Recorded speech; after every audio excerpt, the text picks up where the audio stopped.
उड़ने वाली चुड़ैल। अमनपुर नाम के गांव में चंगू मंगू नाम के दो किसान दोस्त रहते थे। दोनों का आपस में बहुत प्यार था। रोज की ही तरह आज भी दोनों एक साथ अपने खेत की ओर जा रहे होते हैं। अरे यार मंगू, मौसम बड़ी तेजी से बदल रहा है। बता, क्या लगता है तुझे, इस बार फसल हो पाएगी? हाँ, क्यों नहीं हो पाएगी भाई। मेरे पास तो फर्टिलिक्स है, मैं शहर से लाया हूँ। ओ, खाद तो अरे वो तो हमारे पास भी है। सब गुड़ गोबर कर देता है तू, ये शहर में मिलता है। अरे तू कहाँ से पाएगा, बहुत महंगा मिलता है ये। दिखा दी ना अपनी औकात। मंगू, आखिर हमारे बीच पैसा आ ही गया। अरे नहीं चाहिए मुझे तेरे जैसा दोस्त जो हमेशा मुझे नीचा दिखाना चाहता है। अरे चंगू, पर मैंने कब तुझे नीचा दिखाया? अरे मैं तो सच्चाई कह रहा हूँ। गांव के बीचों बीच दोनों बुरी तरह लड़ पड़ते हैं। कुछ ही देर में बोला चाली हाथापाई में बदल जाती है। गांव के कुछ लोग आकर उन्हें छुड़वाते हैं और अपने अपने काम पर जाने को कहते हैं। शाम को मंगू तो अपने घर लौट आता है, पर चंगू नहीं आता। अभी तक ये घर नहीं आए। इतनी देर तो ये कभी नहीं करते। भगवान ना करे इन्हें कुछ हो तो नहीं गया ना। मंगू भाई साहब के घर जाकर पता करती हूँ। रास्ते में ही उसे सुबह चंगू मंगू के बीच हुए झगड़े के बारे में पता चलता है। मतलब मंगू भाई साहब ने ही किया है ये सब। ऐसा बदला लिया कि मेरे सुहाग को ही गायब कर दिया। विमला गुस्से में सोनम के पास जाती है और कहती है, कहाँ है सोनम, बाहर निकल। बता मेरे चंगू जी कहाँ है? क्या किया है आप लोगों ने उनके साथ? तभी उन सबके सामने अपने हाथ में चंगू को उठाए एक चुड़ैल हवा में उड़ती हुई आती है। मरोगे, सब मरोगे। छोड़ूंगी नहीं मैं किसी को, कोई नहीं बचेगा। कौन कौन हो तुम? छोड़ दो मेरे पति को। मैं हूँ उड़ने वाली चुड़ैल। सबकी आंखों के सामने वो चुड़ैल चंगू को उड़ाकर ले जाती है। बचाओ, बचाओ, अरे अरे कोई बचाओ मुझे। उसी रात से गांव में उड़ने वाली चुड़ैल का साया मंडराने लगता है। अगली सुबह केसारी लोटा लिए खेत की तरफ जा रहा होता है। तभी चुड़ैल उड़ती हुई आती है और उसे हवा में उड़ाकर ले जाती है। अरे चुड़ैलिया, मुझे छोड़ दे मुझे चुड़ैलिया। अरे चाहिए तो मेरा ये लोटा ले ले।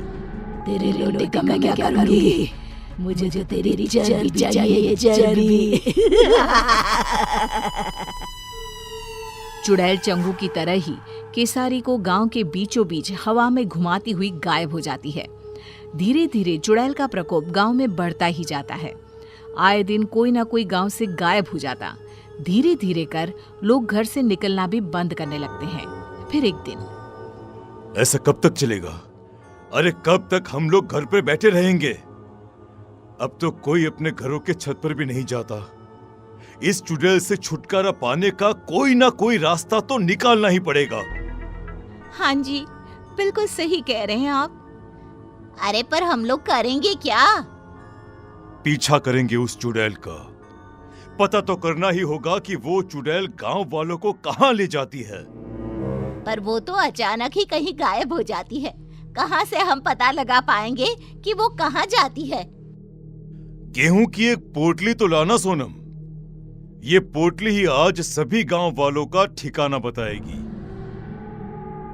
शाम को मंगू जानबूझकर हाथ में एक गेहूं की पोटली लेकर गांव के चौराहे से गुजरता है। उसे देखते ही चुड़ैल उसे उठा ले जाती है। फंस ही गया, चुड़ैल के जाल में फंस गया। फंसी तो तू है चुड़ैल, मंगू के जाल में। हमेशा की तरह चुड़ैल गांव के बीचों बीच उड़कर मंगू को लेकर गायब हो जाती है।